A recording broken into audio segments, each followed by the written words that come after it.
Hi all my beautiful viewers, welcome back to Pavitra's beauty vlog. ನಾನು ನಿಮ್ಮ ಪ್ರೀತಿಯ ಪವಿತ್ರ. ಇವತ್ತು ಏನು ಅಡುಗೆ ಮಾಡೋದು ಅಂತ ಯೋಚನೆ ಮಾಡ್ತಾ ಇದ್ದೆ. ಮೊದಲೆಲ್ಲ ಹೆಂಗಿತ್ತು ಗೊತ್ತಾ, ನಮ್ಮದು ಶಾಪ್ ಇದ್ದಾಗ ನಾನು ಏನು ಮಾಡಬೇಕಂತ ಅಷ್ಟೇ ಡಿಸೈಡ್ ಮಾಡ್ತಾ ಇದ್ದೆ. ಏನು ಬೇಕು ಅಂತ ನಾನು ಯೋಚನೆ ಮಾಡ್ತಾ ಇರಲಿಲ್ಲ. ಇದು ಮಾಡೋಣ ಏನಾದರೂ ಬೇಕು ಅಥವಾ ಮಿಸ್ ಆಯಿತು ಅಂತಂದರೆ ಒಂದು ಫೋನ್ ಕಾಲ್, ಅಲ್ಲಿಂದ ಒಂದು 5 ನಿಮಿಷ, ಒಂದು 2 ನಿಮಿಷ ಅಂದ್ಕೊಳ್ಳಿ, ನಮ್ಮ ಶಾಪಿಂದ ಮನೆಗೆ 2 ನಿಮಿಷದಲ್ಲಿ ನಮಗೆ ಬಂದು ರೀಚ್ ಆಗಿಬಿಡ್ತಾ ಇತ್ತು. ಸೊ ಇವಾಗ ಏನು ಮಾಡ್ತೀನಿ ಅಂತ ಅಂದ್ರೂ ಫಸ್ಟು ಏನಾದರೂ ಮಾಡ್ತೀನಿ ಅಂದ ತಕ್ಷಣ ಐಟಮ್ ಇದೆಯಾ ಇಲ್ವಾ ಆ ಥರ ಯೋಚನೆ ಮಾಡಿ ಅಡುಗೆ ಮಾಡೋದು. ಮತ್ತು ಇದಕ್ಕೆ ಅಡ್ಜಸ್ಟ್ ಆಗೋದು ಕಷ್ಟ ಆಗಿಬಿಟ್ಟಿದೆ. ಮೊದಲು ಹಂಗೆ ಚೆನ್ನಾಗಿತ್ತು. ಸುಮಾರು ಜನ ಕಮೆಂಟ್ಸ್ ಮಾಡ್ತಿದ್ದೀರಿ, ಅಕ್ಕ ಎಲ್ಲ ಐಟಮ್ಸ್ ಮನೇಲಿ ಇದ್ಬಿಡತ್ತಾ, ನೀವು ಏನು ಮಾಡ್ಬೇಕು ಅಂದ್ಕೊಳ್ತೀರ ಆವಾಗಲೇ ಮಾಡಿಬಿಡ್ತೀರಲ್ಲ ಅಂತ. ಎಲ್ಲನೂ ನಮ್ಮ ಶಾಪಲ್ಲಿ ಸಿಗ್ತಾಯಿತ್ತು. ಸೊ ಅದು ಅಭ್ಯಾಸ ಆಗಿಬಿಟ್ಟಿದೆ 3-4 ವರ್ಷದಿಂದ. ಇವಾಗ ಫಸ್ಟು ನಾನು ಈಗ ಇದಕ್ಕೆ ಅಡ್ಜಸ್ಟ್ ಆಗಬೇಕು. ಮೊದಲಿಗೆ ಎಲ್ಲ ಸ್ಟಾಕ್ ಮಾಡಿಡಬೇಕು. ಇನ್ಮೇಲೆ ಐಟಮ್ಸ್ ಎಲ್ಲ ಏನು ಬೇಕೋ ಅದೆಲ್ಲ ಪಟ್ಟಂತ ಹೋಗಿ ತರೋದಕ್ಕಾಗಲ್ಲ. ಆಮೇಲೆ ಖಾಲಿ ಆಗೋಕ್ಕೆ ಇನ್ನೊಂದು ವಾರದ ಮುಂಚೆಗೇ ಅದನ್ನು ಫಿಲ್ ಮಾಡ್ಕೋಬೇಕು. ಈ ಥರ ಏನೇನೋ ಯೋಚನೆ ಮಾಡ್ತಾ ಇದ್ದೀನಿ. ಸೊ ಇವತ್ತು ಅದನ್ನೇ ಎಲ್ಲ ಲಿಸ್ಟ್ ಮಾಡ್ತಾ ಇದ್ದೀನಿ. ನೆನಪೇ ಆಗ್ತಾ ಇಲ್ಲ ಏನೇನು ಬೇಕು ಅಂತ. ಸೊ ನೆನಪಾಗಿದ್ದನ್ನೆಲ್ಲ ನೋಟ್ ಡೌನ್ ಮಾಡಿ ಇಟ್ಕೊಳ್ತಾ ಇದ್ದೀನಿ. ಸೊ ನಾನು ಡಿಮಾರ್ಟ್ಗೆ ಹೋಗೋ ತನಕ ಏನೆಲ್ಲ ನೆನಪಾಗುತ್ತೋ ಅದನ್ನೆಲ್ಲ ಬರೆದಿಟ್ಕೊಂಡು ಹೋಗಿ ತೊಗೊಂಡು ಬರಬೇಕಂತ ಅಂದ್ಕೊಂಡಿದ್ದೀನಿ. ಸೊ ಇವಾಗ ಏನು ಮಾಡೋದು ಅಂತ ಯೋಚನೆ ಮಾಡ್ತಾ ಇದ್ದೆ. ಸರಿ, ಸಿಂಪಲ್ ಆಗಿ ಜೀರಿಗೆ ಸಾಂಬಾರು ಹೇಗೆ ಮಾಡೋದು ಅಂತ ತೋರಿಸ್ತೀನಿ. ಜಾಸ್ತಿ ಇಂಗ್ರೀಡಿಯೆಂಟ್ಸ್ ಬೇಡ, 4-5 ಸಾಕು. ಸೊ ಅದನ್ನೇ ಮಾಡ್ತೀನಿ ಇವಾಗ. ಅಡುಗೆ ಮಾಡೋ ತನಕ ಪ್ರೀತಮ್ಗೆ ಒಂದು ನಿದ್ದೆ ಮುಗ್ದಿತ್ತು. ಇವತ್ತು ಸ್ವಲ್ಪ ಬೇಗನೆ ಮಲಗಿ ಎದ್ಬಿಟ್ಟ. ಡೈಲಿ ಪ್ರೀತಮ್ದು ರೊಟೀನ್ ಏನಿರುತ್ತಲ್ಲ, ಡೈಲಿ ಚೇಂಜ್ ಆಗ್ತಾ ಇರುತ್ತೆ ಬೆಳೀತಾ. ಸೊ ಅದಕ್ಕೆ ಅವನು ಎದ್ದು ನಾನು ಅಡುಗೆ ಮಾಡೋ ತನಕನೂ ಸ್ವಲ್ಪ ಆ್ಯಪಲ್ ತಿನ್ನಲಿ ಅಂತ ಕಟ್ ಮಾಡಿ ಕೊಟ್ಟೆ. ಸಾಂಬಾರು ಮಾಡೋಷ್ಟರಲ್ಲಿ ಅನ್ನ ಆಗಿಬಿಡಲಿ ಅಂತ ಅನ್ನಕ್ಕೆ ಇಟ್ಟಿದ್ದೀನಿ. ಇದು ಒಂಥರ ಒಂದು 10 ನಿಮಿಷದ ಸಾಂಬಾರು ಅಂತ ಹೇಳ್ಬೋದು. ಕ್ವಿಕ್ಕಾಗಿ ಆಗಿಬಿಡುತ್ತೆ, ಟೇಸ್ಟ್ ಕೂಡ ಆಗಿರುತ್ತೆ, ಆರೋಗ್ಯಕ್ಕೆ ತುಂಬ ಒಳ್ಳೆಯದು. ಜೀರಿಗೆ ಸಾಂಬಾರು. ಸ್ವಲ್ಪ ತೆಂಗಿನಕಾಯಿ ತೊಗೊಂಡಿದ್ದೀನಿ, ಅದಕ್ಕೆ 1 ಈರುಳ್ಳಿ ಕಟ್ ಮಾಡಿ ಹಾಕ್ಕೊಂಡಿದ್ದೀನಿ, 1 ದೊಡ್ಡ ಸ್ಪೂನಷ್ಟು ಜೀರಿಗೆ, ಅದಕ್ಕೆ ಹುಣಸೆ ಹಣ್ಣು ಹಾಕ್ಕೊಂಡಿದ್ದೀನಿ. ಹುಣಸೆ ಹಣ್ಣು ಸ್ವಲ್ಪ ಫ್ರಿಜ್ಜಲ್ಲಿ ಇಟ್ಟಿದ್ನಲ್ಲ, ಫ್ರೀಸ್ ಆಗಿರುತ್ತೆ ಅಂತ ಹೇಳ್ಬಿಟ್ಟು ಬಿಸಿನೀರಲ್ಲಿ ಹಾಕಿಟ್ಟಿದ್ದೆ. ಅದಕ್ಕೆ ಸಾಂಬಾರು ಪೌಡರ್ 1 ಸ್ಪೂನಷ್ಟು ಸಾಂಬಾರು ಪೌಡರ್. ಸಾಂಬಾರು ನೀವು ಎಷ್ಟು ಮಾಡ್ಕೊಳ್ತೀರೋ ಅಷ್ಟು ನೀರು ಹಾಕ್ಬಿಟ್ಟು ಈ ಪೇಸ್ಟನ್ನು ರುಬ್ಕೊಂಡು ಒಗ್ಗರಣೆ ಹಾಕೋದು. ಸಿಂಪಲಾಗಿ ಒಗ್ಗರಣೆ ಹಾಕೋಬಹುದು.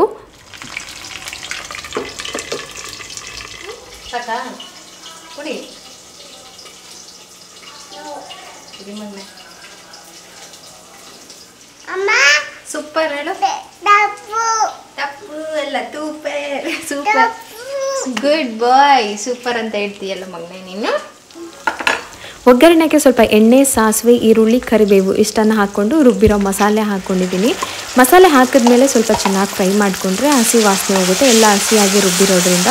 ಅದಾದಮೇಲೆ ಸಾಂಬಾರ್ಗೆ ಎಷ್ಟು ಬೇಕಾಗುತ್ತೋ ಅಷ್ಟು ನೀರನ್ನು ಹಾಕ್ಕೊಂಡು ಕುದಿಸ್ಕೋಬೇಕು. ಈರುಳ್ಳಿಯನ್ನು ದಪ್ಪ ಕಟ್ ಮಾಡಿ ಹಾಕಿದ್ದೀನಿ. ಯಾಕೆಂತಂದರೆ ಸಾಂಬಾರಲ್ಲಿ ಏನೂ ಇಲ್ಲ ಅಲ್ಲ, ಬರೀ ಈರುಳ್ಳಿನೇ, ಹಾಗಾಗಿ ಸಾಂಬಾರ್ ಜೊತೆ ಚೆನ್ನಾಗಿರುತ್ತೆ. ಡಿಮಾರ್ಟ್ಗೆ ಹೋಗ್ಬೇಡ ಅಂತ ಹೇಳಿ ರೆಡಿ ಆಗ್ತಾ ಇದೆ. ಹಾಗೆ ನಾನು ನಿಮಗೆ ಒಂದು ಪ್ರಾಡಕ್ಟ್ ಬಗ್ಗೆ ಹೇಳಬೇಕಾಗಿತ್ತು.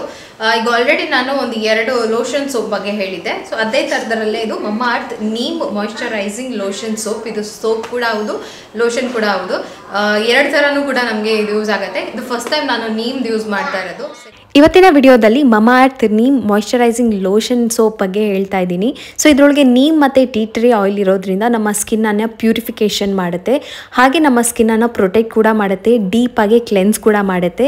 ಈ ಒಂದು ವ್ಯಾಲ್ಯೂ ಪ್ಯಾಕಲ್ಲಿ ನಿಮಗೆ 4 ಪೀಸಸ್ ಸೋಪ್ ಸಿಗುತ್ತೆ. ಡರ್ಮಟಾಲಜಿಕಲಿ ಟೆಸ್ಟೆಡ್ ಕೂಡ. ಸ್ಕಿನ್ನನ್ನು ಡ್ರೈ ಮಾಡೋದಿಲ್ಲ, ಮೇಡ್ ಸೇಫ್. ಹಾಗಾಗಿ ನೀವು ಎವ್ರಿಡೇ ಆರಾಮಾಗಿ ಯೂಸ್ ಮಾಡ್ಕೊಬೋದು. ನನಗೆ ಆಲ್ರೆಡಿ ಬೇರೆ ರೀತಿಯಾದಂತಹ ಸೋಪ್ ಬಗ್ಗೆ ಹೇಳಿದ್ದೆ. ಉಪ್ಟನ್ ಆಗಿರ್ಬೋದು, ವಿಟಮಿನ್ ಸಿ ಆಗಿರ್ಬೋದು. ಹಾಗೆ ಇದರೊಳಗೆ ಮುಲ್ತಾನ್ ಮಿಟ್ಟಿ ಸೋಪ್ ಕೂಡ ಸಿಗುತ್ತೆ. ಇದು ನೀಮ್ ಸೋಪು. ಫಸ್ಟಿಗೆ ನಮ್ಮ ಸ್ಕಿನ್ ಯಾವ ಕಂಡೀಷನಲ್ಲಿ ಇದೆ ಅಂತ ಚೆಕ್ ಮಾಡೋದಕ್ಕೆ ಸ್ಕಿನ್ ಡಿಟೆಕ್ಟರ್ನ ಯೂಸ್ ಮಾಡ್ತಾ ಇದ್ದೀನಿ. ಫೇಸ್ ವಾಶ್ ಮಾಡೋದಕ್ಕೂ ಮುಂಚೆ ನನ್ನ ಸ್ಕಿನ್ ಸ್ವಲ್ಪ ಡ್ರೈ ಅಂತ ಇದೆ, ಅಷ್ಟು ಮಾಯಿಶ್ಚರೈಸ್ ಆಗಿಲ್ಲ, ಮತ್ತು ಆಯಿಲ್ನೆಸ್ ಜಾಸ್ತಿ ಇದೆ. ಸೊ ಈ ಥರ ಇದ್ದಾಗ ನಮಗೆ ರೆಡ್ ಇಂಡಿಕೇಟ್ ಮಾಡುತ್ತೆ. ಈಗ ನಾನು ಫೇಸಲ್ಲಿ ಫೇಸ್ ವಾಶ್ ಮಾಡ್ಕೊಂಡ್ಮೇಲೆ ಹೇಳ್ತೀನಿ ಹೇಗಿದೆ ಅಂತ. ಹಾಗೆ ಈ ಒಂದು ಪ್ರಾಡಕ್ಟ್ ನಿಮ್ಗೆ ಏನಾದರೂ ಬೇಕು ಅಂತಂದರೆ ನಾನು ಒಂದು ಕೂಪನ್ ಕೋಡನ್ನು ಮೆನ್ಷನ್ ಮಾಡ್ತೀನಿ. ಯೂಸ್ ಮಾಡಿಕೊಂಡ್ರೆ 20% ಡಿಸ್ಕೌಂಟ್ ಸಿಗುತ್ತೆ. ಎಲ್ಲ ಪ್ರಾಡಕ್ಟ್ ಲಿಂಕು ನಾನು ಡಿಸ್ಕ್ರಿಪ್ಷನಲ್ಲಿ ಹಾಕಿರ್ತೀನಿ. ಜಸ್ಟ್ ಫೇಸ್ಗಷ್ಟೇ ಅಲ್ಲದೆ ಬಾಡಿ ಅವರಿಗೆ ಕೂಡ ಯೂಸ್ ಮಾಡ್ಕೋಬಹುದು ಇದನ್ನು. ಸೊ ಇದು ನಮ್ಮ ಸ್ಕಿನ್ನನ್ನು ಡ್ರೈ ಮಾಡೋದಿಲ್ಲ. ನಾರ್ಮಲ್ ಆಗಿ ಸೋಪ್ಗಳನ್ನು ನಾವು ಫೇಸ್ ವಾಶ್ ಮಾಡೋದಕ್ಕೆ ಸಜೆಸ್ಟ್ ಮಾಡೋದಿಲ್ಲ, ಬಟ್ ಇದು ಸೋಪ್ ಕೂಡ ಲೋಷನ್ ಕೂಡ, ಹಾಗಾಗಿ ನಾವು ಮುಖಕ್ಕೆ ಕೂಡ ಯೂಸ್ ಮಾಡ್ಕೋಬಹುದು. ಇವಾಗ ನಾನು ಅದೇ ಸ್ಕಿನ್ ಇಂಡಿಕೇಟರನ್ನು ಯೂಸ್ ಮಾಡಿ ಹೇಳ್ತಾ ಇದ್ದೀನಿ, ಸ್ಕಿನ್ ಡಿಟೆಕ್ಟರ್. ಈಗ ನನಗೆ ಯಾವ ಥರ ತೋರಿಸ್ತಾ ಇದೆ ಅಂತ ನಾನು ಒಂದು 3 to 4 ಟೈಮ್ ಚೆಕ್ ಮಾಡಿದೆ, ಗ್ರೀನ್ ಕಲರಲ್ಲೇ ತೋರಿಸ್ತಾ ಇದೆ. ಸೊ ನನ್ನ ಸ್ಕಿನ್ ಡ್ರೈ ಆಗಿಲ್ಲ, ನಾರ್ಮಲ್ ಆಗಿದೆ ಅಂತ. ಸೊ ಫ್ರೆಂಡ್ಸ್, ನಿಮಗೆ ಈ ಪ್ರಾಡಕ್ಟ್ ಬಂದ್ಬಿಟ್ಟು ಅಮೆಝಾನ್, ಫ್ಲಿಪ್ಕಾರ್ಟ್, ನೈಕಾ ಹಾಗೆ ನಿಯರ್ ಬೈ ಶಾಪಲ್ಲಿ ಕೂಡ ಅವೈಲಬಲ್ ಇರುತ್ತೆ. ಡಿಸ್ಕ್ರಿಪ್ಷನಲ್ಲಿ ನಾನು ಈ ಪ್ರಾಡಕ್ಟು ಲಿಂಕ್ ಹಾಕಿರ್ತೀನಿ. ನಿಮ್ಗೆ ಏನಾದರೂ ಇಂಟ್ರೆಸ್ಟ್ ಇದ್ದರೆ ಅಥವಾ ಈ ಥರ ಪ್ರಾಡಕ್ಟ್ ಬೇಕು ಅಂತ ಅನ್ನೋರು ಇದ್ದರೆ ತೊಗೋಬಹುದು. ಇಲ್ಲಿ ಯಾವುದು ಬಲವಂತ ಇಲ್ಲ ಆ್ಯಂಡ್ ನಾವು ಯಾರಿಗೂ ಫೋರ್ಸ್ ಮಾಡ್ತಾ ಇಲ್ಲ. ಸೊ ಈ ಥರ ಇದೆ. ನಾನು ಒಂದು ಟೆಸ್ಟಲ್ಲೇ ನೋಡಿದೆ, ನನಗೆ ಗ್ರೀನ್ ಕಲರ್ ಬಂತು ಆಫ್ಟರ್ ನಾನು ಫೇಸ್ ವಾಶ್ ಮಾಡಿದ್ಮೇಲೆ. ಪ್ರಾಡಕ್ಟ್ಸ್ಗಳು ಏನಪ್ಪ ಅಂತಂದರೆ, ಇವಾಗ ನಾವೇನಾದರೂ ಪ್ರಾಡಕ್ಟ್ ತೊಗೊಂಡಿರ್ತೀವಲ್ಲ, ಅವರ ಒಂದು ಒಪಿನಿಯನ್ ಮೇಲೇ ಅವರು ಪ್ರಾಡಕ್ಟ್ಸನ್ನು ಇನ್ನೂ ಇಂಪ್ರೂವ್ ಮಾಡೋದಕ್ಕೆ ಟ್ರೈ ಮಾಡ್ತಾರೆ. ಇವಾಗ ನೀವು ಮಮಾರ್ತ್ ಆನಿಯನ್ ಶಾಂಪೂ ನೋಡಿರ್ಬೋದು, ಅದು ಅಷ್ಟೇ. ಸೊ ಕಸ್ಟಮರ್ ಅಥವಾ ಫೀಡ್ಬ್ಯಾಕ್ ಏನು ಕೊಟ್ಟಿರ್ತಾರಲ್ಲ, ತುಂಬ ಇಂಪಾರ್ಟೆಂಟ್ ಆಗುತ್ತೆ. ಆ ಫೀಡ್ಬ್ಯಾಕಿಂದನೇ ಅವರು ಆ ಪ್ರಾಡಕ್ಟನ್ನು ಇನ್ನೂ ಇಂಪ್ರೂವೈಸ್ ಮಾಡೋದಕ್ಕೆ ಮಾಡ್ತಾ ಇರ್ತಾರೆ. ಸೊ ನಿಮ್ಗೇನಾದರೂ ಅನಿಸಿಕೆಗಳಿದ್ರೆ, ನಿಮ್ಮ ಫೀಡ್ಬ್ಯಾಕ್ ಇದ್ದರೆ ಖಂಡಿತ ಅವ್ರಿಗೆ ಶೇರ್ ಮಾಡ್ಕೋಬಹುದು.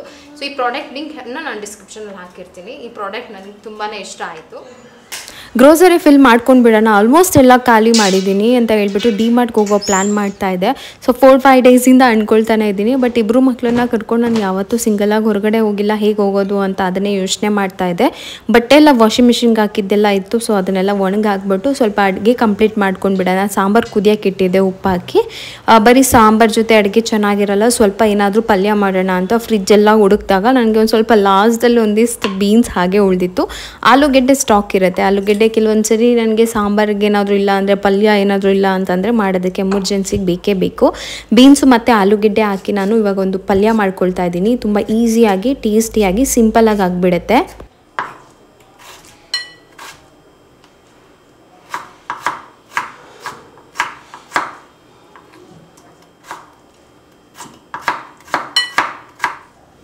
ಪ್ಯಾನ್ಗೆ ಎಣ್ಣೆ ಹಾಕ್ಕೊಂಡಿದ್ದೀನಿ, ಸಾಸಿವೆ ಜೀರಿಗೆ ಹಾಕ್ಕೊಂಡಿದ್ದೀನಿ. ಈಗ ಆಲೂಗೆಡ್ಡೆ ಕಟ್ ಮಾಡಿದ್ನಲ್ಲ ಅದನ್ನು ಹಾಕ್ಕೊಳ್ತೀನಿ.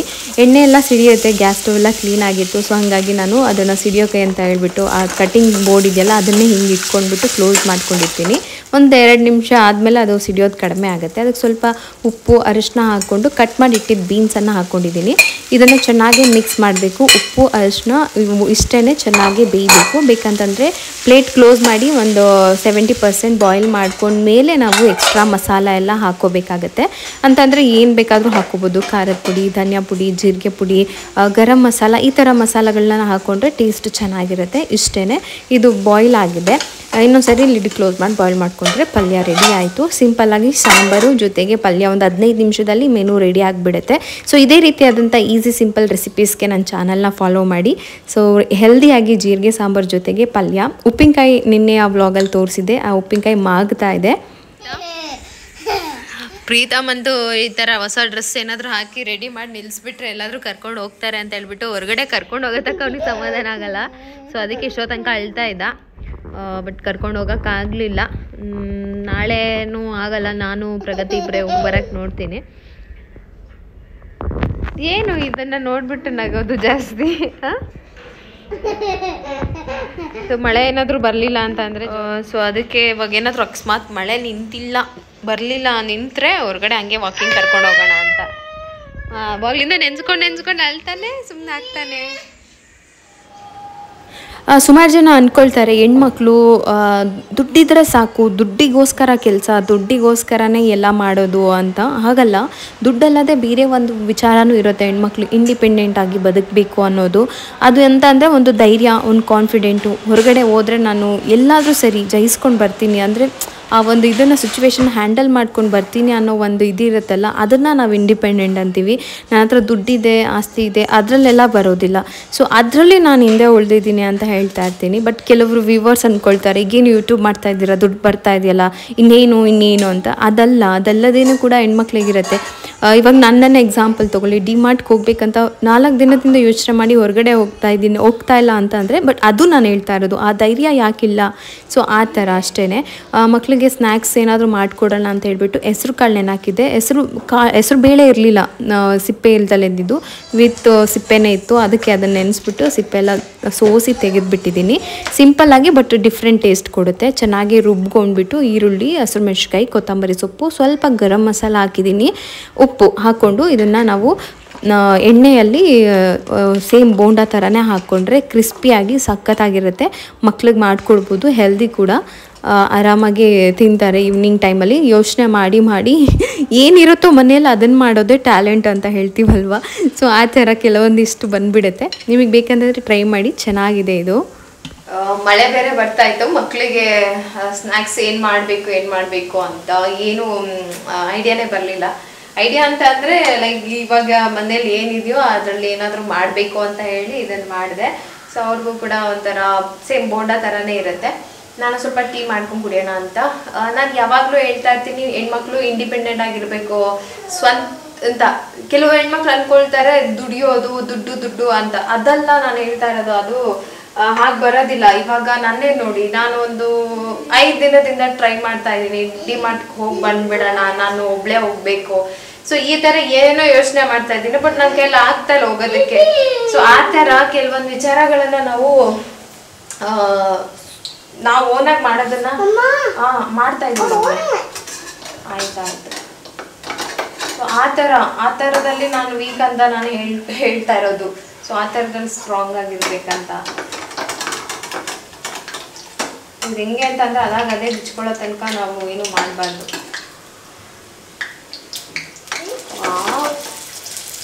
ನನ್ನ ಮಗ ಇವಾಗ ಕೆಲವು ಪದಗಳನ್ನೆಲ್ಲ ಮಾತಾಡೋಕ್ಕೆ ಸ್ಟಾರ್ಟ್ ಮಾಡಿದ್ದಾನೆ. ಪ್ರೀತು, ಇಲ್ಲ ಅಂತ ಹೇಳು. ಇಲ್ಲ. ಆಮೇಲೆ ಇನ್ನೊಂದೇನು ಹೇಳ್ತೀಯಾ? ಜಿ ಬೇಕಾ ನೀನು? ಜಿ ಕುಡಿತೀಯಾ? ಜಿ ಏನು? ಜಿ ಹೇಳು ಬಂದ್ರೆ. ಜಿ ಬೇಕಾ?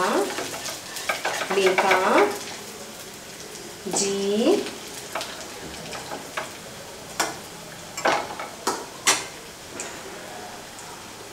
ಅವನ್ನ ನೋಡಿದ ನಿನ್ ಕೊಡೋ ತನಕ ಸಮಾಧಾನ ಆಗಲ್ಲ.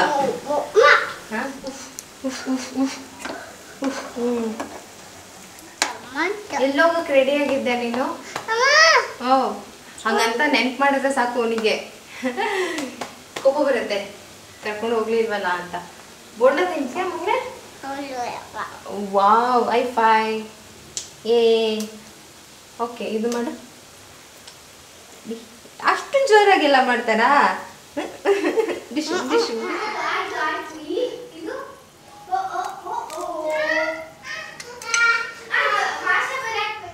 ಸೊ ಈ ಥರ ಏನಾದರೂ ಸ್ನ್ಯಾಕ್ಸ್ ಮಾಡಿಕೊಟ್ರೆ ನಮ್ಮ ಮಕ್ಕಳಿಗೆ ಎಷ್ಟು ಇಷ್ಟ ಆಗತ್ತೆ ಗೊತ್ತಾ? ವಾವ್, ಗಮ್ಮನತಾ? ಹಾಂ, ಸ್ಮೆಲ್ ಮಾಡು. ವಾವ್, ಬಿಸಿ ಅಮ್ಮು ತಗೋ ನೀನು ಇದರಲ್ಲಿ.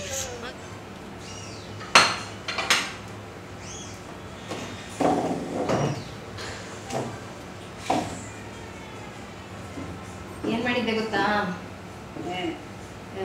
ಇದು ಹೆಸರು ಬೇಳೆ ನೆನಾಕ್ಬಿಟ್ಟು ರುಬ್ಬಿಟ್ಟು ಅದಕ್ಕೆ ಸ್ವಲ್ಪ ಈರುಳ್ಳಿ, ಹಸಿರು ಮೆಣಸಿನ್ಕಾಯಿ, ಕೊತ್ತಂಬರಿ ಸೊಪ್ಪೆಲ್ಲ ಹಾಕಿ ಬೋಂಡ ಹಾಕಿದ್ದೆ. ಚೆನ್ನಾಗಿತ್ತು. ವಡೆ ಥರ ಚೆನ್ನಾಗಿ.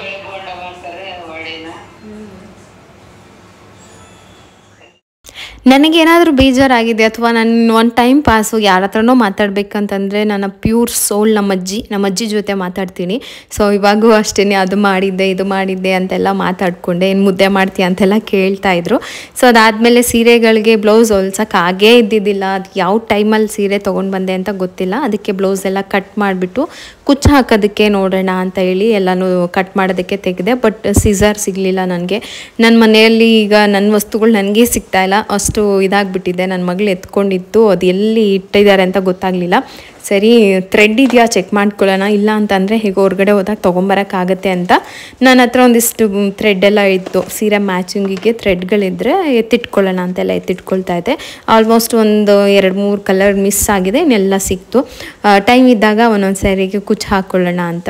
ಸೀರೆ ತೊಗೊಳ್ತೀನಿ, ಯಾಕೆ ತೊಗೊಳ್ಳೋದು ಸ್ವಲ್ಪ ಕಮ್ಮಿ ಅಂತಂದರೆ ಹೀಗೆ ಅದು ಬ್ಲೌಸ್ ಹೊಲಿಸೋದು ಅಥವಾ ಅದು ಮೇಂಟೈನ್ ಮಾಡೋದು, ಅದಕ್ಕೆ ಮಾಡೋಷ್ಟರಲ್ಲಿ ನಮಗೆ ವರ್ಷ ಆಗೋಗಿರುತ್ತೆ. ಹಾಗಾಗಿ ನನಗೆ ಸೀರೆಗಳು ಜಾಸ್ತಿ ಇಲ್ಲ. ಅದೇ ಕುರ್ತಾ ಆ ಥರ ಏನಾದರೂ ತೊಗೊಂಡೆ ಇನ್ಸ್ಟ್ಯಾಂಟಾಗಿ ಯೂಸ್ ಮಾಡಿಬಿಡ್ಬಹುದು. ಸೀರೆ ಅಂದರೆ ಬ್ಲೌಸ್ ಸ್ಟಿಚ್ ಮಾಡಲೇಬೇಕಲ್ವ, ಆ ಥರ. ಸರಿ, ಅಷ್ಟರೊಳಗೆ ನನಗೆ ಇನ್ನೊಂದು ಸೀರೆ ಹಾಗೆ ಉಳಿಸಿದ್ದೆ, ಕುಚ್ಚು ಹಾಕ್ಕೊಳ್ಳೋಣ ಅಂತ ಹೇಳ್ಬಿಟ್ಟು ಅದಕ್ಕೆಲ್ಲ ರೆಡಿ ಮಾಡ್ಕೊಂಡೆ. ಯಾಕೆಂದ್ರೆ ತುಂಬ ದಿನ ಆದಮೇಲೆ ಹಾಕ್ತಾ ಇರೋದಲ್ವ, ಸೊ ಅದಕ್ಕೋಸ್ಕರ.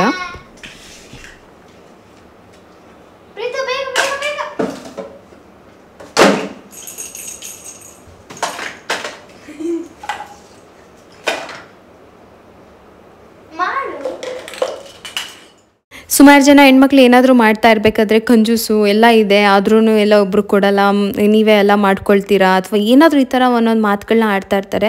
ಬಟ್ ಇದನ್ನು ಏನಂತ ಹೇಳ್ಬೋದು ಅಂದರೆ ಹ್ಯಾಬಿಟ್ ಅಂತಾರಲ್ಲ, ಹ್ಯಾಬಿಟ್ ಅನ್ನೋದಕ್ಕಿಂತ ಹಾಬಿಯಾಗಿ ಮಾಡ್ಕೊಬೇಕು. ಕೆಲವೊಂದು ಹಾಬೀಸ್ ನಮಗೆ ತುಂಬ ಒಳ್ಳೇದು ಮಾಡುತ್ತೆ, ತುಂಬ ಸಹಾಯ ಮಾಡುತ್ತೆ ನಮ್ಮ ಮೆಂಟಲ್ ಹೆಲ್ತ್ಗೆ. ಸೊ ಅದರೊಳಗೆ ನನಗೆ ಈ ಥರ ಹಾಬೀಸ್ ತುಂಬ ಉಪಯೋಗಕ್ಕೆ ಬರುತ್ತೆ. ಅದಕ್ಕೋಸ್ಕರ ಅವಾಗವಾಗ ಮಾಡ್ತಾ ಇರ್ತೀನಿ. ಇವಾಗ ಒಂದು DIY ಟ್ಯಾನ್ ಫೇಸ್ ಮಾಸ್ಕನ್ನು ಹೇಳ್ತಾ ಇದ್ದೀನಿ. ಅದಕ್ಕೆ ಬೇಸನ್ನು ಅಂತಂದರೆ ಕಡಲೆ ಹಿಟ್ಟು, ಸ್ವಲ್ಪ ಕಾಫಿ ಪುಡಿ, ಒಂದು ಸ್ವಲ್ಪ ನಿಂಬೆಹಣ್ಣು, ಮೊಸರು ಹಾಕ್ಬಿಟ್ಟು ಚೆನ್ನಾಗಿ ಮಿಕ್ಸ್ ಮಾಡಿಕೊಂಡ್ರೆ ಒಂದು ಪ್ಯಾಕ್ ರೆಡಿ ಆಗುತ್ತೆ. ಬಿಸಿಲಲ್ಲಿ ತುಂಬ ಓಡಾಡಿ ಒಂದು ಶೇಡ್ ಕಲರ್ ಹೋಗ್ಬಿಟ್ಟಿದೆ ಅನ್ನುವಾಗ ಇದನ್ನು ಟ್ರೈ ಮಾಡಿ ನೋಡಿ. ಸ್ಕಿನ್ ತುಂಬಾ ಬ್ರೈಟ್ ಆಗುತ್ತೆ ಮತ್ತು ಟ್ಯಾನ್ ಆಗಿರೋದೆಲ್ಲ ರಿಮೂವ್ ಆಗುತ್ತೆ, ನಾರ್ಮಲ್ ಸ್ಕಿನ್ ಟೋನಿಗೆ ಬರುತ್ತೆ. ಸೊ ಇದು ನನ್ನ ಕಾಫಿ ಪೌಡರ್ದು ಫೇಸ್ ಪ್ಯಾಕ್ ಯಾವುದೇ ಟ್ರೈ ಮಾಡಿದ್ರು 100% ವರ್ಕ್ ಆಗುತ್ತೆ, ನನಗೆ ತುಂಬ ಇಷ್ಟ. ಸೊ ಈ ನಡುವೆ ನಾನು ಅಮ್ಮ ಮನೆ ಹತ್ರ ಅಲ್ಲಿ ಇಲ್ಲಿ ನನ್ನ ಮಗಳು ಸೇರಿ ತುಂಬ ಟ್ಯಾನ್ ಆಗಿ 1-2 ಶೇಡೇ ಕಮ್ಮಿ ಆಗಿಬಿಟ್ಟಿದೆ. ಮನೆಗೆ ಬಂದು ಮಿರರಲ್ಲಿ ನೋಡಿಕೊಂಡ್ರೆ ನನಗೆ ಗುರ್ತೇ ಸಿಗ್ತಾ ಇರಲಿಲ್ಲ, ಅಷ್ಟು ಡಾರ್ಕ್ ಆಗಿಬಿಟ್ಟಿತ್ತು ನನ್ನ ಫೇಸು. ಸರಿ, ಪ್ರಗತಿಗೂ ಅಪ್ಲೈ ಮಾಡಿ ನಾನೊಂಚೂರು ಅಪ್ಲೈ ಮಾಡಿಕೊಂಡೆ. ಟೈಮ್ ವೇಸ್ಟ್ ಮಾಡೋದು ಬೇಡ, ಕುಚ್ಚು ಹಾಕ್ತಾ ಅದು ಡ್ರೈ ಆಗಲಿ ಅಂತ ಅಷ್ಟೇ. ನೋಡಿ, ಫುಲ್ಲು ಮಾತಾಡೋಕ್ಕಾಗ್ತಾಯಿಲ್ಲ, ಅಷ್ಟು ಟೈಟ್ ಆಗಿಬಿಟ್ಟಿದೆ. ಸೊ ಟ್ಯಾನ್ ರಿಮೂವ್ ಆಗಬೇಕು ಅಂತ ಅಂದರೆ ಬೆಸ್ಟು. ಆಮೇಲೆ ವಾಶ್ ಮಾಡೋದಕ್ಕೆ ತುಂಬ ನೀರು ಯೂಸ್ ಮಾಡೋಕ್ಕಿಂತ ಸ್ಕ್ರಬ್ ಮಾಡಿ ತೆಗೆದ್ರೆ ಸಾಕು. ಸ್ಕಿನ್ನು ತುಂಬ ಅಂತಂದರೆ ಈಗ ಟ್ಯಾನ್ ಆಗಿತ್ತಲ್ಲ, ಈಗ ಅಮ್ಮ ಮನೆಯಲ್ಲಿ ನಾನು ಮತ್ತು ಮಂಗಳೂರು ಬೀಚ್ ಹತ್ರ ಎಲ್ಲ ಹೋದ್ಮೇಲೆ ಸಿಕ್ಕಾಬಟ್ಟೆ ಟ್ಯಾನ್ ಆಗಿಬಿಟ್ಟಿತ್ತು. ಒಂದು 3-4 ಡೇಸ್ ನನ್ನ ಮುಖ ನೋಡ್ಕೊಳ್ಳೋಕ್ಕೂ ನನಗೆ ಆಗ್ತಾ ಇರಲಿಲ್ಲ. ಸೊ ಎಷ್ಟು ಡಿಫ್ರೆನ್ಸ್ ಆಗಿದೆ ಗೊತ್ತಾ. ಸೊ ಈ ಥರ ಕಾಫಿ ಪುಡಿ ಫೇಸ್ ಪ್ಯಾಕ್ ಅಂತ ನನಗೆ ಫೇವ್ರೇಟು. ಸೊ ನನ್ನ ಮಗಳಿಗೂ ಕೂಡ ಇದೆ. ಫಸ್ಟ್ ಟೈಮ್ ನಾನು ಫೇಸ್ ಪ್ಯಾಕ್ ಎಲ್ಲ ಯೂಸ್ ಮಾಡ್ತಾ ಇರಲಿಲ್ಲ. ನ್ಯಾಚುರಲ್ ಅಲ್ವಾ, ಏನು ಬೇರೆ ಥರ ಯೂಸ್ ಮಾಡೋಣ. ಸ್ಕಿನ್ ಇವಾಗವ್ರಿಗೂ ಡ್ಯಾಮೇಜ್ ಆಗ್ತಾ ಇದೆ ತುಂಬಾ.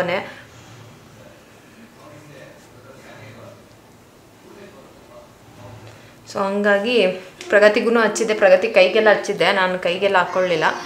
ಸೊ ಸೀರೆ ಕುಚ್ಚು ಹಾಕ್ತಾ ಇದ್ನಲ್ಲ, ಸುಮ್ಮನೆ ಟೈಮ್ ವೇಸ್ಟ್ ಯಾಕೆ ಮಾಡೋದು, ಆ ಟೈಮ್ನ ಸುಮ್ಮನೆ ಯೂಸ್ ಮಾಡ್ಕೊಳ್ಳೋಣ ಅಂತ ಹೇಳ್ಬಿಟ್ಟು ಹಾಗೆ ಸ್ಕಿನ್ ಕೇರ್ ಕೂಡ ಆಯಿತು. ಸೊ ಇವಾಗ ಒಂದು ಸೀಕ್ರೆಟ್ ಹೇಳ್ತೀನಿ, ನಾನು ಕೂದಲಿಗೆ ಏನು ಮಾಡ್ತಾ ಇದ್ದೀನಿ ಅಂತ ಹೇಳ್ಬಿಟ್ಟು.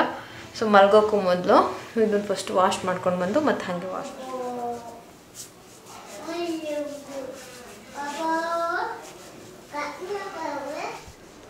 ನಮ್ಮ ಕೈ ಎಷ್ಟು ಚೆನ್ನಾಗಿ ಪರ್ಫೆಕ್ಟ್ ಆಗುತ್ತಲ್ಲ, ಸೊ ಆವಾಗ ಕುಚ್ಚು ಇನ್ನೂ ತುಂಬ ಚೆನ್ನಾಗಿ ಬರುತ್ತೆ.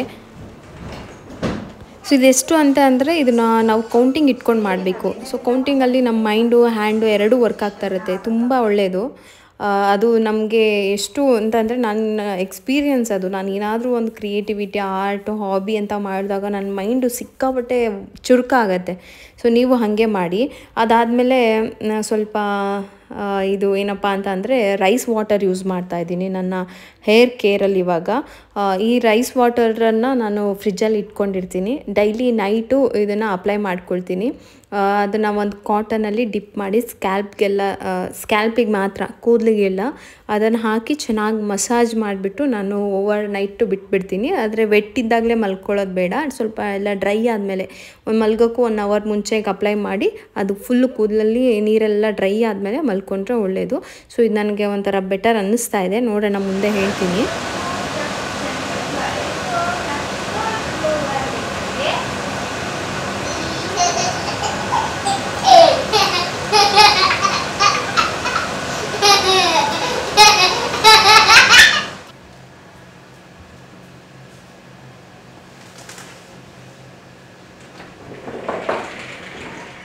ಇದು ನೆಕ್ಸ್ಟ್ ಡೇ ವ್ಲಾಗನ್ನು ಹಾಗೆ ಕಂಟಿನ್ಯೂ ಮಾಡ್ತಾ ಇದ್ದೀನಿ. ನೈಟ್ ನಾನು ರೈಸ್ ವಾಟರ್ ಯೂಸ್ ಮಾಡ್ತೀನಿ ಅಂತ ಹೇಳಿದ್ನಲ್ಲ, ಅದಾದಮೇಲೆ ನೈಟ್ ಒಂದ್ಸರಿ ಸ್ಕ್ಯಾಲ್ಪ್ ಮಸಾಜ್ ಆಗುತ್ತೆ, ಮಾರ್ನಿಂಗ್ ಕೂಡ ಮಾಡ್ತೀನಿ. Hi friends, good morning. ಇವಾಗ ನಾನು ನಿನ್ನೆಯ ವ್ಲಾಗನ್ನೇ ಕಂಟಿನ್ಯೂ ಮಾಡ್ತಾ ಇದ್ದೀನಿ. ಪ್ರೀತಮ್ ಅಲ್ಲಿಲ್ಲ, ಅದು ಬೇಡ, ಅದು ಬೇಡ, ಇಲ್ಲಿದೆ ಬಾ, ಇಲ್ಲಿ ಬೇರೆದಿಲ್ಲಿದೆ. ಬ್ರೇಕ್ಫಾಸ್ಟ್ ಏನು ಮಾಡೋದು ಅಂತ ಹೇಳ್ಬಿಟ್ಟು ಯೋಚನೆ ಮಾಡ್ತಾ ಇದ್ದೀನಿ, ಏನು ಮಾಡೋದು ಅಂತ. ಆಮೇಲೆ ಇನ್ನೊಂದೇನು ಅಂತ ಅಂದರೆ, ಈ ಸರಿ ನಾನು ಒಂದು ಏನು ಚಿಕ್ಕಪೇಟೆಗೆ ಹೋಗ್ಬಿಟ್ಟು ಒಂದು 3 ಸೀರೆ ತೊಗೊಂಡು ಬಂದಿದ್ದೆ, 3 ಒಂದೊಂದು ದಿನಕ್ಕೆ ಅಂತ ಹೇಳಿಬಿಟ್ಟು. ಅದರಲ್ಲಿ ಸಕ್ಸಸ್ ಆಗಿದ್ದು ಮದರ್ಸ್ ಡೇ ಮಾತ್ರನೇ. ಅದಾದಮೇಲೆ ಆ್ಯನಿವರ್ಸರಿ ಸೆಲೆಬ್ರೇಷನು ಮಾಡಲಿಲ್ಲ. ಅವತ್ತೇ ಹೇಳಿದ್ನಲ್ಲ 28 ಒಂದು ಏನೋ ಬೇರೆ ಅಂದ್ಕೊಂಡಿದ್ವಿ, ಅದಕ್ಕೂ ಅಲ್ಲಿಗೆ ಸ್ಟಾಪ್ ಆಯಿತು. ಅದಾದಮೇಲೆ ಇನ್ನೊಂದೇನೋ ಎಂತಕ್ಕೆ ಹಾಕ್ಕೊಳ್ಳೋಕ್ಕೆ ಅಂತ ತೊಗೊಂಡಿದ್ದೆ. ಆ್ಯನಿವರ್ಸರಿಗೊಂದು, ಮತ್ತು ಅಲ್ಲಿ ಏನೋ ಮಾಡಿಸ್ಬೇಕು ಅಂದ್ಕೊಂಡ್ವಲ್ಲ ಅದಕ್ಕೊಂದು, ಅದಾದಮೇಲೆ ಒಂದು ಸತ್ಯನಾರಾಯಣ ಪೂಜೆಗೆ ಅಂತ 3 ಸೀರೆನೂ ಕೂಡ ಯೂಸೇ ಆಗಲಿಲ್ಲ. ಸುಮ್ಮನೆ ಏನಾಗ್ತಾ ಇದೆ ಅಂತಲೇ ಗೊತ್ತಿಲ್ಲ. ಏಪ್ರಿಲಿಂದ ನಾನು ಏನು ಅಂದ್ಕೊಳ್ತೀನಲ್ಲ ಅದಕ್ಕೆಲ್ಲ ಅಪೋಸಿಟ್ ಆಗುತ್ತೆ. ನಾನು ಏನೋ ಒಂದು ಅಂದ್ಕೊಂಡು ಹಿಂಗೆ ಮಾಡೋಣ, ಸೊ ಅದಕ್ಕೆ ತದ್ವಿರುದ್ಧವಾಗಿ ಪಕ್ಕ ಆಗುತ್ತೆ. ಸೊ ಇನ್ಮೇಲೆ ನಾನು ಏನು ಉಲ್ಟಾ ಅಂದ್ಕೊಂಡ್ರೆ ಅದು ಸೀದಾ ಆಗುತ್ತೋ ಏನೋ ಗೊತ್ತಿಲ್ಲ. ಅದಾದಮೇಲೆ ಅದಕ್ಕೆ ನೆನ್ನೆ ಆ ಸೀರೆ ಎಲ್ಲ ಬ್ಲೌಸ್ ಕಟ್ ಮಾಡಿ ಸ್ವಲ್ಪ ಕುಚ್ಚೇನಾದರೂ ಹಾಕೋಣ, ಇಲ್ಲಾಂದರೆ ಸ್ಟಿಚಿಗೆ ಕೊಡೋಣ ಅಂತ ಅಂದ್ಕೊಂಡು ತೆಗೆದೆ. ಸೀರೆ ತೊಗೊಂಡಿದ್ದು ಟೈಮೇ ಚೆನ್ನಾಗಿಲ್ವೋ ಏನೋ, ಸೀರೆ ಉಟ್ಕೊಳ್ಳೋಕೆ ಅದೃಷ್ಟನೇ ಬರಲಿಲ್ಲ. ಸರಿ, ಸತ್ಯನಾರಾಯಣ ಪೂಜೆ ಏನಾಯಿತು ಅಂತ ಅಂದರೆ 28ನೇ ತಾರೀಕು ಅದಾಯಿತು, 29, 30, 1, 2, 3, 4, 5 ಒಂದು ವಾರ ಫುಲ್ಲು ಸ್ವಲ್ಪ ಯೋಚನೆ ಮಾಡ್ತಾ 5ನೇ ತಾರೀಕು ಸತ್ಯನಾರಾಯಣ ಪೂಜೆ ಅಂತಾನೆ ಮರ್ತೋದೆ. ಆಮೇಲೆ ನನಗೆ ಟೈಮ್ ಕೂಡ ಅದೇನೋ ಅಷ್ಟು ಇಷ್ಟ ಅಂತ ಅನ್ನೋದಕ್ಕಿಂತ ಮಾಡೋದಕ್ಕೆ ಅವತ್ತು ಆಗಲಿಲ್ಲ ಅಷ್ಟೇ. ಅದಾದಮೇಲೆ ಫೋನ್ ಮಾಡಿ ಈ ಥರ ಆಗೋಯಿತು, ನನಗೆ ಏನು ಮಾಡ್ಬೇಕಂತ ಅಂದ್ಕೊಂಡೆ. 1 ಮಂತ್ಸು ನಿಲ್ಲಿಸ್ಬಿಡೋಣ ಅಂತ. ಸೊ ಅದು ಸತ್ಯನಾರಾಯಣ ಪೂಜೆ ನಿಲ್ಲಿಸ್ಬಾರ್ದು ಅಂತಾರೆ ಅಂದ್ಕೊಂಡ್ರೆ 3 ವರ್ಷ ಮಾಡ್ತೀವಿ ಅಥವಾ ಮಾಡಿದ್ಮೇಲೆ. ಸೊ ತಪ್ಪಂತ. ಸೊ ಮನ್ಸು ಮಾತ್ರ ಸಿಕ್ಕಾಬಿಟ್ಟು ಸ್ಟ್ರಾಂಗಾಗಿ ಹೇಳ್ತಾ ಇದ್ದಿಲ್ಲ ಇಲ್ಲ ಮಾಡು ಅಂತ. ಆಮೇಲೆ ಫೋನ್ ಮಾಡಿ, ಇನ್ನು 2 ದಿನ ಟೈಮ್ ಇದ್ರೂ ಪರವಾಗಿಲ್ಲ, ನಾನು ರೆಡಿ ಮಾಡ್ಕೊಳ್ತೀನಿ ಪೂಜೆಗೆ ಏನೇನು ಬೇಕು ಅಂತ. ಅವ್ರು ಹೇಳಿದ್ರು ಇಲ್ಲ ಅರ್ಜೆಂಟಾಗಿ ಏನು ಮಾಡಲೇಬೇಕಂತ ಏನಿಲ್ಲ, ಟೈಮ್ ತೊಗೊಳ್ಳಿ, ಈ ಮಂತ್ ಯಾವಾಗಾದರೂ ಮಾಡಿಸ್ಬೋದು ಅಂತ ಅಂದರು. ಇನ್ನು 5ನೇ ತಾರೀಕು ಮಂತ್ ಎಂಡಿಂಗಲ್ಲಿ ನಂಗೆ ಒಳ್ಳೆ ಟೈಮ್ ಕೊಟ್ಟರೆ ಮಾಡಿಸೋಣ ಅಂತ. ಸೊ ಹಿಂಗೆಲ್ಲ ಆಗೋಯ್ತು. ಒಂದು ಕೆಲಸದ ಮೇಲೆ ಎಫೆಕ್ಟ್ ಆದರೆ ಅದ್ರ ಒಂಥರ ಕೊಂಡಿದ್ದಾರಲ್ಲ, ಇನ್ನೊಂದು ಕೆಲಸಕ್ಕೆ ಎಫೆಕ್ಟ್ ಆಗುತ್ತೆ. ಸೊ ಹಂಗಾಗಿ ನಾನು ಯಾವ ಟೈಮಲ್ಲಿ ಹೋಗಿ ಸೀರೆ ತೊಗೊಂಡು ಬಂದೋ ಅದು ಅಂದ್ಕೊಂಡಿದ್ದು ಯಾವುದೂ ಆಗಲಿಲ್ಲ. So it's okay. ಇನ್ಮೇಲೆ ನನಗೇನು ಅಂದ್ಕೋಬಾರ್ದು ಅಂದ್ಕೊಂಡಿದ್ದೀನಿ, ಏನೂ ಅಂದ್ಕೊಳ್ಳೋದಿಲ್ಲ. ಫ್ಲೋ ಅವತ್ತಿಗೆ ಏನು ಹೋಗುತ್ತೋ ಅದ್ರ ಜೊತೆಗೆ ಹೋಗೋಣ ಅಂತ. ಸೊ ಮುಂಚೆನೇ ಹಿಂಗೆ ಮಾಡೋಣ ಹಂಗೆ ಮಾಡೋಣ, ಇಲ್ಲೇನೋ ಅಲ್ಲೇನೋ ಅದೆಲ್ಲ ಏನೂ ಬೇಡ. ಸುಮ್ಮನೆ ನಮ್ಮ ಕೆಲಸ ನಾವು ಮಾಡ್ಕೊಂಡು ಹೋಗೋದು. ಆ ಫ್ಲೋ ಅಲ್ಲಿ ಅವತ್ತಿನ ಪರಿಸ್ಥಿತಿಗೆ ಏನಾಗುತ್ತೋ. ಇಲ್ಲಿದೆ ಯಾರೋ ನನಗೆ ಮೋಟಿವೇಶನ್ ಅಲ್ಲ ಅಂತಂದರೆ, ಮೊನ್ನೆ ವಿಡಿಯೋಗೆ ಎಷ್ಟು ಕಮೆಂಟ್ಸ್ ಮಾಡಿದ್ರು ಅಂದರೆ ಅಷ್ಟು ಒಳ್ಳೊಳ್ಳೆ ಕಮೆಂಟ್ಸ್ ಮಾಡಿದರು. ಹೆಣ್ಣು ಹೊನ್ನು ಮಣ್ಣು ಅದೆಲ್ಲ ಅದೃಷ್ಟ ಇದ್ದರೆ ಸಿಗಬೇಕು ಅನ್ನೋದು ಸಿಗುತ್ತೆ. ಏನೇ ಕೆಲಸ ಆಗಬೇಕು ಅನ್ನೋ ಟೈಮಲ್ಲಿ ಆಗೇ ಅಕಸ್ಮಾತ್ ಅದಾಗಿಲ್ಲ ಅಂತಂದರೆ ಏನೋ ಮುಂದೆ ಒಳ್ಳೇದಕ್ಕೆ, ಅದು ಆಗಿದ್ರೆ ಏನೋ ಕೆಟ್ಟದಾಗ್ತಿತ್ತೇನೋ. ಸೊ ಅದು ಅಲ್ಲೇ ನಿಂತಿದೆ ಅಂದರೆ ಅದು ನಿಮ್ಮ ಒಳ್ಳೇದಕ್ಕೆ ನಿಂತಿದೆ. ಅದರಿಂದ ಸೊ ಹಂಗೆ ತುಂಬ ಕಮೆಂಟ್ಸ್ ಮಾಡಿದ್ರಿ. Thank you so much. ಮನಸ್ಸಿಗೆ ಎಷ್ಟು ಹಗುರ ಆಯಿತು ಅಂತ ಅಂದರೆ, ಅದು ಒಂದು 10-15 ದಿನದಿಂದ ಮನಸ್ಸನ್ನ ಹಂಗೆ ಒತ್ತುತ್ತಾಯಿತು. ನೋವೆಲ್ಲ ಆಚೆ ಹಾಕಿದ್ಮೇಲೆ ನಿಮ್ಮ ಕಮೆಂಟ್ಸ್ ಎಲ್ಲ ನೋಡಿದ್ಮೇಲೆ ನಾನು ಫುಲ್ ರಿಲ್ಯಾಕ್ಸ್ ಆಯಿತು, ಆರಾಮ್ ಅನಿಸ್ತು. So thank you so much. ಎಷ್ಟು ಥ್ಯಾಂಕ್ಸ್ ಹೇಳಿದ್ರು ಕಡಿಮೆನೇ. ನನಗೆ ಯಾರೂ ಫ್ರೆಂಡ್ಸ್ ಇಲ್ಲ, ನಾನು ಯಾರೂ ಅಷ್ಟು ಇದು ಮಾಡಲ್ಲ ಅಂತ ಹೇಳ್ತಾ ಇರ್ತೀನಿ. ಬಟ್ ಇಷ್ಟು ಜನ ನನಗೆ ನನ್ನ ಬೇಜಾರನ್ನ ವ್ಯಕ್ತಪಡಿಸಿದ್ರೆ ನನಗೆ ಒಂದು 100-200 ಕಮೆಂಟ್ಸ್ ಮಾಡಿ ಸಮಾಧಾನ ಮಾಡ್ತೀರಾ. Thank you so much. ಅಷ್ಟೊಂದು ಜನಗಿಂತ ಯಾರೋ ಒಬ್ರು ಬೇಕಿತ್ತು ಅಂತ ಇದು ಮಾಡೋದು ತಪ್ಪಲ್ಲ. ಸೊ ಆಯಿತು, ಇವಾಗ ಬೆಳಗ್ಗೆ ಎದ್ದಿದ್ದೀನಿ. ಸೊ ನೋಡಿ, ನೆನ್ನೆ ನಾನು ಫೇಸ್ ಪ್ಯಾಕ್ ಅಪ್ಲೈ ಮಾಡಿದ್ನಲ್ಲ, ಸೊ ಡಿಫ್ರೆನ್ಸ್ ಕಾಣಿಸ್ತದೆ. ನಮ್ಮ ಫೇಸಲ್ಲಿ ಏನೂ ಹಚ್ಚಿಲ್ಲ. ಜಸ್ಟ್ ಎದ್ಬಿಟ್ಟು ತಣ್ಣೀರಲ್ಲಿ ಮುಖ ತೊಳ್ಕೊಂಡು ಬಂದೆ. ಒಂದು ಸ್ವಲ್ಪ ಮಲಗಿದಾಗ ಎಣ್ಣೆ ಥರ ಆಗಿರತ್ತಲ್ಲ, ಸೊ ಅದಕ್ಕೆ. ಕೂದಲಿಗೂ ಅಷ್ಟೇ, ನಾನು ಹೇಳಿದ್ನಲ್ಲ ಈ ಥರ ಡೈಲಿ ನಾನು 2 ಟೈಮ್ಸ್. ಈಗ ನಾನು ಏರ್ ಆಯಿಲ್ ಬಗ್ಗೆನೂ ವಿಡಿಯೋ ಮಾಡ್ತೀನಿ. ಸೊ ನನ್ನ ಏರ್ ಆಯಿಲ್ ಹೇಗೆ ಪ್ರಿಪೇರ್ ಮಾಡ್ಕೊಳ್ತೀನಿ ಅಂತ. ಆಮೇಲೆ ನಾನು ಸ್ಟೆಪ್ ಬೈ ಸ್ಟೆಪ್ ಅದು complete detail hair care video ಮಾಡ್ತೀನಿ. ನಾನು ಟ್ರೈ ಮಾಡಿದಾಗ ನನಗೆ ಇಲ್ಲಿ ತುಂಬ ಬೇಬಿ ಹೇರ್ಸ್ ಎಲ್ಲ ಜಾಸ್ತಿ ಆಗಿದೆ. ನನಗೆ ಏನಂತಂದರೆ ಈ ಸೈಡಲ್ಲಿ ಚಿಕ್ಕ ಹುಡುಗಿಂದನೂ ಕೂದಲು ಕಮ್ಮಿ. ಸೊ ಅದಕ್ಕೋಸ್ಕರ ನೋಡೋಣ, ನಾನು ಒಂದು 30 ಡೇಸ್ ರಿವ್ಯೂವನ್ನು ಕೊಡ್ತೀನಿ, ನೆಕ್ಸ್ಟ್ 60, ಆಮೇಲೆ 90 ಡೇಸ್ಗೆ ನಾನು ಹೇರ್ ಕೇರ್ ಬಗ್ಗೆ ಕಂಪ್ಲೀಟಾಗಿ ವಿಡಿಯೋ ಮಾಡ್ತೀನಿ. ಕೆಲವೊಂದು ರೆಸಿಪಿಗಳಲ್ಲಿ ಉಪ್ಪಿಟ್ಟು ಅಂತಂದರೆ ಮುಖ ಮುರಿಯೋರು ಯಾರಿಲ್ಲ ಅಲ್ವಾ, ಯಾರಾದರೂ ಕೇಳಿ ಉಪ್ಪಿಟ್ಟ ಅಂತ. ಸೊ ಅದು ಮಾಡೋ ವಿಧಾನ ಇರುತ್ತಲ್ಲ, ಅದು ಕರೆಕ್ಟಾಗಿ ಮಾಡಿಬಿಟ್ರೆ ಅದಕ್ಕಿಂತ ಅದು ಎಷ್ಟು ಟೇಸ್ಟಿಯಾಗಿರುತ್ತೆ ಅಂತ ಅಂದರೆ, ಇವತ್ತು ಅಷ್ಟೇ ನನ್ನ ಮಗಳು ಉಪ್ಪಿಟ್ಟು ಮಾಡಿದಾಗ ಮಮ್ಮಿ ಸೂಪರಾಗಿ ಮಾಡಿದ್ಯಾ, ಚೆನ್ನಾಗಿ ಮಾಡಿದ್ಯಾ ಅಂತ. ಅದ್ರೊಳಗೆ ಮೇನ್ ಅಂತಂದರೆ ರವೆ ಹುರಿಯೋದು. ರವೆನ ಎಷ್ಟು ತಾಳ್ಮೆಯಿಂದ ಹುರಿತೀವಲ್ಲ ಅಷ್ಟು ಚೆನ್ನಾಗಿ ಉಪ್ಪಿಟ್ಟು ಬರುತ್ತೆ. ಯಾಕೆ ಅಂತಂದರೆ ತುಂಬ ಜನಕ್ಕೆ ಫೇವ್ರೇಟ್ ಇರಲ್ಲ, ಬಟ್ ನನಗೆ ಉಪ್ಪಿಟ್ಟು ಅಂದರೆ ಸಿಕ್ಕಾಪಟ್ಟೆ ಫೇವ್ರೇಟ್. ಅದು ನಮ್ಮಮ್ಮನ ಕೈ ರುಚಿಯಿಂದ ನನಗೆ ಅದು ಫೇವ್ರೇಟ್ ಆಗಿರ್ಬೋದು. ಯಾವತ್ತು ಉಪ್ಪಿಟ್ಟು ಅಂದರೆ ನನಗೆ ಬೇಡ ಅಂತ ಹೇಳೇ ಇಲ್ಲ. ಆಮೇಲೆ ನನ್ನ ಕೆಲಸನ ಸ್ವಲ್ಪ ಕಡಿಮೆ ಮಾಡಿದೆ ಅಂತಂದರೆ ಈ ಚಾಪರ್ ತುಂಬ ದಿನದಿಂದ ಯೂಸ್ ಮಾಡ್ತಾ ಇದ್ದೀನಿ, ತುಂಬ ಚೆನ್ನಾಗಿದೆ. ಬಟ್ ನಾನು ಬರೀ ಈರುಳ್ಳಿ ಟೊಮೊಟೊ ಅಷ್ಟೇ ಚಾಪ್ ಮಾಡೋದಿಲ್ಲ, ಇದರೊಳಗೆ ಕ್ಯಾರೆಟು, ಬೀನ್ಸು, ಈರುಳ್ಳಿ, ಟೊಮೊಟೊ ಎಲ್ಲವನ್ನೂ ಕೂಡ ಚಾಪ್ ಮಾಡ್ಕೊಳ್ತೀನಿ. ತುಂಬ ಫೈನ್ ಅಂದರೆ ನಮಗೆ ಹೆಂಗೆ ಬೇಕೋ ಹಂಗೆ ಚಾಪ್ ಮಾಡುತ್ತೆ. ನನ್ನ ಕೆಲಸ ಕೂಡ ಸ್ವಲ್ಪ ಕಡಿಮೆ ಆಗುತ್ತೆ. ಇಷ್ಟೊತ್ತಿಗೆ ಕ್ಯಾರೆಟು, ಬೀನ್ಸ್ ಎಲ್ಲ ಕಟ್ ಮಾಡಬೇಕಂದ್ರೆ ತುಂಬ ಹೊತ್ತಾಗ್ತಾಯಿತ್ತು. ಇದರೊಳಗೆ ನಾನು ಚಿಲ್ಲಿ ಕೂಡ ಕಟ್ ಮಾಡ್ಕೋಬೋದು, ಬೆಳ್ಳುಳ್ಳಿ ಏನು ಕಟ್ ಮಾಡಿ ನಾವು ಚಾಪ್ ಮಾಡೋ ಬೆಳ್ಳುಳ್ಳಿ ಬೇಕಲ್ಲ ಅದನ್ನು ಮಾಡ್ಕೋಬೋದು. ಸೊ ಇದನ್ನು ಸಣ್ಣದಾಗಿ ಕಟ್ ಮಾಡೋದ್ರಿಂದ ತರಕಾರಿ ಬೇಗ ಬೇಯುತ್ತೆ. ಅದಕ್ಕೆ ಸ್ವಲ್ಪ ಏನು ಚೆನ್ನಾಗೆಲ್ಲ ಫ್ರೈ ಆದಮೇಲೆ ತೆಂಗಿನಕಾಯಿ ತುರಿ ಹಾಕ್ಕೊಂಡು ನೀರು ಹಾಕಿಬಿಟ್ಟು ಚೆನ್ನಾಗಿ ಕುದಿಸಿ ರವೆ ಹಾಕಿದ್ದೀನಿ. ಅದಾದಮೇಲೆ ನಾನು ಇಷ್ಟಿದ್ದಾಗಲೇ ತೆಗೆದುಬಿಟ್ಟು ಒಂದ್ಸರಿ ಮಿಕ್ಸ್ ಮಾಡ್ಕೊಳ್ತೀನಿ ತಳ ಹಿಡಿಬಾರ್ದಂತ. ಮತ್ತು ಲಿಡ್ ಕ್ಲೋಸ್ ಮಾಡಿಬಿಟ್ಟು ಒಂದು ಸ್ವಲ್ಪ ಹೊತ್ತು ಸಿಮ್ಮಲ್ಲಿ ಇಟ್ಬಿಟ್ಟು ಬಾಯ್ಲ್ ಮಾಡಿಕೊಂಡ್ರೆ ಉಪ್ಪಿಟ್ಟು ಹದವಾಗಿ ರೆಡಿ ಆಗುತ್ತೆ. ಅದ್ರ ಜೊತೆಗೆ ಇವತ್ತು ಬೀಟ್ರೂಟ್ ಇತ್ತು, ಹಾಗಾಗಿ ಇದೇನು ಕಾಂಬಿನೇಷನ್ ಅಲ್ಲ, ಬೀಟ್ರೂಟ್ ಇತ್ತು ಅಂತ ಮಾಡಿದೆ, ಬೀಟ್ರೂಟ್ ಪಲ್ಯ. ಹಾಗೆ ಯಾವಾಗಲೂ ಉಪ್ಪಿಟ್ಟು ಕೇಸರಿಬಾತ್ ಅನ್ನೋ ಕಾಂಬಿನೇಷನ್ ಇರುತ್ತೆ. ಕೇಸರಿಬಾತ್ ಮಾಡಿಲ್ವಲ್ಲ ಅಂತ ಹೇಳ್ಬಿಟ್ಟು ನಾನು ಮನೇಲಿ ದಿಲ್ಪಸನ್ ತೊಗೊಂಡು ಬಂದಿದ್ರು. ಸ್ವೀಟು ಒಂದು ಖಾರ ಆಗುತ್ತೆ ಅಂತ ಹೇಳ್ಬಿಟ್ಟು ಅದನ್ನೇ ಹಾಕಿ ತುಪ್ಪ ಹಾಕಿ ಕೊಡ್ತಾಯಿದ್ದೀನಿ. ನನ್ನ ಮಗಳಿಗಂತೂ ನಿಜವಾಗ್ಲೂ ನನಗೆ ಇನ್ನೊಂದು ನನ್ನ ಇನ್ಸ್ಪಿರೇಷನ್ ಕುಕ್ಕಿಂಗಲ್ಲಿ ನನ್ನ ಮಗಳು ಚೆನ್ನಾಗಿ ಮಾಡಿಕೊಟ್ರೆ ನನ್ನ ಮಗಳು ಅಷ್ಟು ಮಮ್ಮಿ ಸೂಪರ್, ಮಮ್ಮಿ ಚೆನ್ನಾಗಿದೆ, ಥ್ಯಾಂಕ್ ಯು ಇದೆಲ್ಲ ಹೇಳ್ದಾಗ ನಮಗೇನು ಒಂಥರ ಖುಷಿ ಆಗುತ್ತಲ್ವ. ಸೊ ಅದಾದಮೇಲೆ ಪ್ರಗತಿಗೂ ಸ್ವಲ್ಪ ರೈಸ್ ವಾಟರ್ ಎಲ್ಲ ಅಪ್ಲೈ ಮಾಡಿ ಚೆನ್ನಾಗಿ ಮಸಾಜ್ ಮಾಡಿದೆ. ಪ್ರಗತಿಗೆ ಮಾರ್ನಿಂಗ್ ಟೈಮಲ್ಲಿ ಅಪ್ಲೈ ಮಾಡ್ತೀನಿ, ಒನ್ ಟೈಮ್ ಅಷ್ಟೇ. ಯಾಕೆ ಅಂತಂದರೆ ವೆಟ್ ಕೂದಲಲ್ಲಿ ಮಲಗಬಾರ್ದು, ನನ್ನ ಮಗಳು ಉದ್ದ ಜಡೆ ಇರೋದ್ರಿಂದ ಮತ್ತೆ ಅದು ಡ್ರೈ ಮಾಡಿ ಮಲಗಿಸೋದು ಲೇಟ್ ಆಗುತ್ತೆ ಅಂತ. ನೆಕ್ಸ್ಟ್ ಮತ್ತೆ ಸ್ವಲ್ಪ ಕಾಫಿ ಸ್ನ್ಯಾಕ್ಸ್ ಜೊತೆಗೆ ಟಿ ವಿ ನೋಡ್ತಾ ಇವತ್ತಿನ ಟೈಮನ್ನು ಸ್ಪೆಂಡ್ ಮಾಡ್ತಾ ಇದ್ದೀವಿ. ಈ ಒಂದು ಬ್ಯೂಟಿಫುಲ್ ಡೇಗೆ ಥ್ಯಾಂಕ್ಸ್ ಹೇಳ್ತಾ ದೇವರಿಗೆ. ಇವತ್ತಿನ ವ್ಲಾಗ್ ಖಂಡಿತ ನಿಮಗೆ ಇಷ್ಟ ಆಗಿದೆ. ಇದೇ ರೀತಿಯಾದಂತಹ ವ್ಲಾಗ್ಸ್ ಬೇಕಂತಂದರೆ ನಿಮ್ಮ ಸಪೋರ್ಟ್ ನನಗೆ ತುಂಬಾ ಮುಖ್ಯ ಆಗುತ್ತೆ. ಸೊ ನೀವು ಕೂಡ ಒಂದು ಲೈಕ್ ನನಗೊಂದು ಇನ್ಸ್ಪಿರೇಷನ್, ನನ್ನ ಒಂದು ಮೋಟಿವೇಶನ್. ಪ್ಲೀಸ್ ವಿಡಿಯೋ ಇಷ್ಟ ಆದರೆ ಲೈಕ್ ಮಾಡಿ, ಶೇರ್ ಮಾಡಿ, ಸಬ್ಸ್ಕ್ರೈಬ್ ಮಾಡ್ಕೊಳ್ಳಿ. ಸಿಗ್ತೀನಿ ನೆಕ್ಸ್ಟ್ ವ್ಲಾಗಲ್ಲಿ. ಎಲ್ಲರಿಗೂ ಟೇಕ್ ಕೇರ್, ಬಾಯ್.